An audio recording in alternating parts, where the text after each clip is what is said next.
नमस्कार मित्रों, twin flame journey पे ही एक दूसरा टॉपिक भी आपको सर्व कर रहे हैं, जो है twin flames and past life connections. क्या ट्विन फ्लेम्स का पास्ट लाइफ कनेक्शन होता है? तो इसका आंसर है हाँ, होता है। हर एक व्यक्ति जो हमारे जीवन में हमें मिलते हैं, चाहे हम रास्ते से गुजर रहे हैं और वो हमें क्रॉस होता भी है, उससे हम चाहे कोई बात करें या ना करें, लेकिन किसी न किसी लाइफ में हम उसे इसी प्रकार से क्रॉस हुए होते हैं। बिना किसी कनेक्शन के कोई भी व्यक्ति हमारी एक सर्कल में या रडार में आता नहीं है। तो ट्विन फ्लेम्स का पास्ट कनेक्शन होता है, उनकी पास्ट लाइफ होती है। कई लाइफ में वो इकट्ठे होते हैं, बिछड़ते हैं। कई लाइफ में वो मिले होते हैं, उनके बीच में भी कुछ कार्मिक कनेक्शंस होते हैं। और इसके अलावा उनके बीच का जो अटैचमेंट होता है या किसी प्रकार का कनेक्शन होता है, उसकी भी इफेक्ट्स कहीं ना कहीं आगे चल के उनकी दूसरी जो नेक्स्ट इनकारनेटेड लाइफ है उसमें उनकी इफेक्ट्स दिखती हैं। Even in this current life, अगर जो भी ट्विन फ्लेम जर्नी में है और अपने ट्विन के साथ वो उनको रिकॉग्नाइज कर चुके हैं या उनके साथ इंटरेक्शन में है, तो कई चीजें ऐसी होगी जो कहाँ से आ रही है। ये पेन, ये क्रेविंग, ये डिजायर, ये स्ट्रॉन्ग बॉन्ड, ये अटैचमेंट स्वाभाविक है कि ट्विन फ्लेम होने की वजह से दो सोल एक ही फ्रीक्वेंसी में, एक ही सोल की ऑरा में, मतलब सेम सोल होते हैं जो अपनी ही परछाई के साथ मिल जाते हैं। और उस समय पे जो सरफेस होता है एंजाइटी या जो भी पेन, जो भी सरफेस होता है, और फिर जो सेपरेट हो जाते हैं, और सेपरेशन के पीरियड में जब उनको कई सारे कर्मास को हील करना होता है या क्लियर करना होता है, तो साथ साथ में ट्विन फ्लेम्स के साथ की लाइफ के जुड़े हुए कुछ फैक्ट्स होते हैं, उससे भी क्लियर करना पड़ता है। यानी कि कुछ एग्जाम्पल से अगर समझाऊं मैं, तो हर एक ट्विन फ्लेम जो इस लाइफ में या तो मस्कुलाइन है या फेमिनाइन है, तो उन्होंने पास्ट में कहीं ना कहीं पे किसी न किसी रूप में, या तो फेमिनाइन के रूप में या तो मस्कुलाइन के रूप में साथ में जीवन जिया है। वहां पे कुछ इमोशंस, कुछ सेपरेशंस, कुछ प्रकार की कार्मिक पैटर्न्स या सोसाइटी का कोई कंडीशंस उन्होंने फेस की होती है, और उसी में उन्होंने किसी प्रकार का पेन या किसी प्रकार की ग्रीफ या किसी प्रकार का सेपरेशन बहुत स्ट्रांगली एक्सपीरियंस किया होता है, और उसका पेन बहुत डीपर लेवल पे एक या दूसरे ट्विन के अंदर बैठा होता है। कोई ट्विन इस लाइफ में फियर को कैरी कर रहा है, और कोई ट्विन इस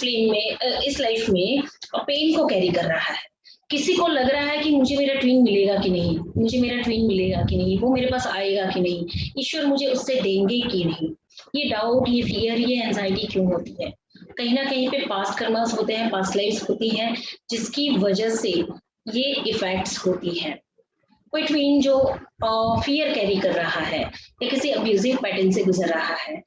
अपने ट्वीन से नहीं लेकिन सामाजिक रूप से या लोगों से, तो वो भी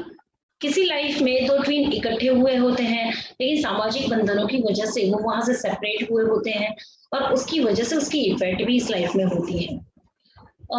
मतलब यहाँ पे एक प्रश्न ये था कि क्या ट्विन्स की पास्ट लाइफ होती है? तो यस, ट्विन्स की पास्ट लाइफ होती है। बहुत से जन्मों में, बहुत से जीवन में यह सोल इकट्ठे भी जिए हैं और अलग भी हुए हैं, किसी न किसी रीजन से, किसी न किसी प्रकार से ये सेपरेट भी हुए हैं, और उसी सेपरेशन का जो पेन है वो करंट लाइफ में ट्विन फ्लेम जर्नी में वो लेकर चलते हैं। इसलिए यहाँ पे फेथ नहीं होता है। यहाँ पे जो बोलेंगे उसको, जैसे वेटिंग पीरियड जो होता है आपका सेपरेशन के अंदर, जो वेट करना होता है, तो उस वेटिंग पीरियड में भी एंजाइटी बहुत ज्यादा होती है। यूनिवर्स पे ट्रस्ट नहीं होता है, किसी न किसी प्रकार से वो पेन में कन्वर्ट हो जाता है, डाउट्स होते हैं, डर होता है, क्या मेरा ट्वीन किसी और के साथ चला जाएगा, क्या मेरा ट्वीन किसी थर्ड पार्टी में होगा, या कुछ ना कुछ ऐसे प्रकार की जो डाउट्स होते हैं, वो भी पास्ट एक्शन से, उसके जो रिएक्शंस या उसके जो इमोशंस आपने अपने सेल्यूलर बॉडी में इकट्ठे किए होते हैं, इसकी वजह से होते हैं। तो हर एक ट्विन फ्लेम्स की पास्ट लाइफ होती है, वो साथ में भी जिए हैं, अब अलग भी हुए हैं, बिछड़े भी हैं और वापस मिले भी हैं। कई लाइफ में वो बहुत पीसफुली पूरी जीवन साथ जिए होते हैं। Even twin flames life between life के स्टेट में भी साथ में होते हैं। ये ट्विन फ्लेम्स फिजिकल बॉडी में आते ही एक दूसरे को भूल जाते हैं, पर लाइफ बिटवीन लाइफ के स्टेट में दोनों सोल्स एक दूसरे के साथ समय बिताते हैं। कितने एंजल्स को हम देखेंगे जो ट्विन फ्लेम्स हैं, जो एक दूसरे के साथ हैं, और कितने सालों का या कितने हजारों सालों का उनका जीवन होता है जहां वो सर्व भी करते हैं और साथ में फेमिनाइन और मस्कुलाइन एंजल के फॉर्म में भी होते हैं। तो ये twin flames life between life के स्टेज में भी इकट्ठे होते हैं, वहां पे भी साथ में जीवन गुजारते हैं। लेकिन यहाँ पे मनुष्य के रूप में इनके लिए चैलेंज ये होती है कि divine feminine completely divine feminine में कन्वर्ट हो जाए, masculine completely masculine divine masculine में कन्वर्ट हो जाए और दोनों का एक परमानेंट यूनियन हो जाए, ताकि वो वापस अर्थली एग्जिस्टेंस या एक्सपीरियंस के लिए उनको वापस नहीं आना है, या ह्यूमैनिटी को सर्व करने के लिए इन्होंने ये लाइफ चूज की है। तो चैलेंज की फॉर्म में ये लाइफ ऐसी चूज करते हैं जहां पे इनकी ट्विन फ्लेम जर्नी एक्टिवेट भी होती है, एंजल से उनको गाइडेंस भी मिलता है, अवेकनिंग प्रोसेस भी शुरू होती है और लाइफ जर्नी यानी कि लाइफ पर्पस भी यहाँ पे एक्सप्लोर होता है। जो ट्विन फ्लेम्स अच्छे तरीके से खुद के ऊपर काम कर लेते हैं, बैलेंस को पा लेते हैं और परमानेंट यूनियन हो जाने के बाद लाइफ पर्पस को जीते हैं, वो इस एग्जाम में पास हो जाते हैं। लेकिन कुछ ट्विन फ्लेम्स ऐसे होते हैं जो इसी डर, इसी एंजाइटी, इसी प्रकार की कंडीशंस में अंदर उलझे रहते हैं, जिनको 10 साल 15 साल 20 साल भी निकल जाते हैं, ये चांस गवा देते हैं। और यहाँ से इसी दुख दर्द के साथ कितना भी एंजल गाइडेंस मिल रहा हो, कितना भी यूनिवर्स का सपोर्ट मिल रहा हो, लेकिन ये अपने इंट्यूशन को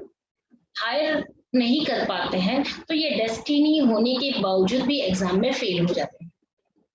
एक पिक्चर को आप विजुलाइज करेंगे, जैसे एक क्लास में 40 बच्चे पढ़ रहे हैं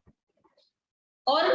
ईयर के एंड में इन 40 बच्चों की डेस्टिनी है कि इनको पास होके सेकंड स्टैंडर्ड में से थर्ड स्टैंडर्ड में जाना है या फिफ्थ स्टैंडर्ड में से सिक्स्थ में जाना है। अब ये 40 बच्चों में से कोई बच्चे ऐसे होंगे जो अच्छी मेहनत करेंगे, खुद के ऊपर काम करेंगे और एग्जाम को पास करेंगे। लेकिन कुछ बच्चे ऐसे होते हैं जिनको पढ़ना अभी नहीं समझ में आ रहा है, जिनको खेलने में ध्यान है, कितना भी उनको गाइड किया जा रहा है, कितना भी उनको सिखाया जा रहा है, लेकिन ये वुंडेड हो रखे हैं। टीचर एक जैसा नॉलेज सबको दे रहे हैं, क्लासरूम में बोर्ड के ऊपर एक जैसा नॉलेज सबको प्रोवाइड किया जा रहा है, हर एक को एक जैसी फैसिलिटीज भी दी जा रही है क्लासरूम में, फिर भी कुछ बच्चे ऐसे हैं जो अपने ही वुंड्स में पड़े हैं और एग्जाम की जब बारी आती है तो ऐसे बच्चे प्रॉपर एग्जाम नहीं दे पाते हैं और वो फेल हो जाते हैं, वो सेकंड स्टैंडर्ड में या फिफ्थ स्टैंडर्ड में ही रह जाते हैं, उनका प्रमोशन सिक्स्थ में नहीं होता है, उन्हें सेकंड चांस दिया जाता है, सेकंड चांस में आपको उस एग्जाम को पास करना है। तो कुछ इसी प्रकार से होता है, अगर हम नहीं समझते हैं, हम यूनिवर्स के गाइडेंस को नहीं लेते हैं या हमारे वुंड से हम बाहर आना नहीं चाहते हैं या नहीं आते हैं, सेल्फ वर्क की तरफ नहीं जाते हैं, तो आप ये एग्जाम में फेल हो जाते हैं। तो डेस्टाइन होने के बावजूद हर एक बच्चे की डेस्टिनी में है कि वो एग्जाम पास करेगा, सेकंड से थर्ड में जाएगा, हर एक बच्चे को एक जैसा चांस दिया जाता है, लेकिन जो काम करता है वो पास हो जाता है, जो नहीं करता है वो रह जाता है। तो कुछ इसी प्रकार से ट्विन फ्लेम जर्नी को भी देखेंगे कि पार्टनर हमेशा डेस्टाइन होते हैं। ट्विन फ्लेम जर्नी में ट्विन फ्लेम्स हमेशा डेस्टाइन पार्टनरशिप में होते हैं, वो यहाँ पे एक होने के लिए ही आए हैं। एंजल और यूनिवर्स उनको इसीलिए तो इतना गाइडेंस देते हैं, उनकी अवेकनिंग करवाते हैं। लेकिन जब ये ट्विन फ्लेम्स वुंडेड होते हैं, जब खुद पे काम नहीं करते हैं, तो ये एग्जाम नहीं दे पाते हैं या उसमें पास नहीं हो पाते हैं, तब इनकी डेस्टिनी बदल जाती है, यानी अब इनको सेकंड टाइम भी इसी एग्जाम को पास करना है, लेकिन एग्जाम अब इनके लिए और टफ हो जाती है, क्योंकि एक फेलियर तो मिल गई, उसका एक्सपीरियंस तो बैठ गया, अब आपको उसी एग्जाम की तैयारी करनी है, ये डबल मेहनत जैसा हो जाता है, क्योंकि यहाँ पे टाइम भी कम हो गया, आपको एग्जाम कुछ महीनों में कंप्लीट करनी है, पहले आपको 1 साल मिला हुआ था, तो कुछ महीनों में कंप्लीट करनी है, तो एग्जाम भी टफ और टाइट हो जाती है। ठीक है, तो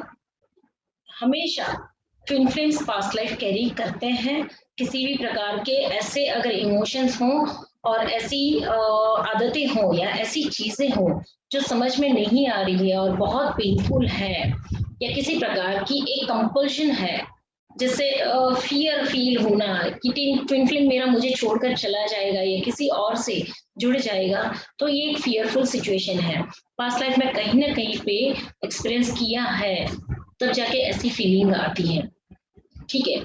तो एंगर हो या इस प्रकार का फियर हो या और कोई भी सिचुएशन हो जो पास्ट लाइफ से कंटिन्यू हो रही हो, तो उसे पास्ट लाइफ के जरिए हील कर सकते हैं। तो ट्विन फ्लेम्स की पास्ट लाइफ होती है। Thank you so much.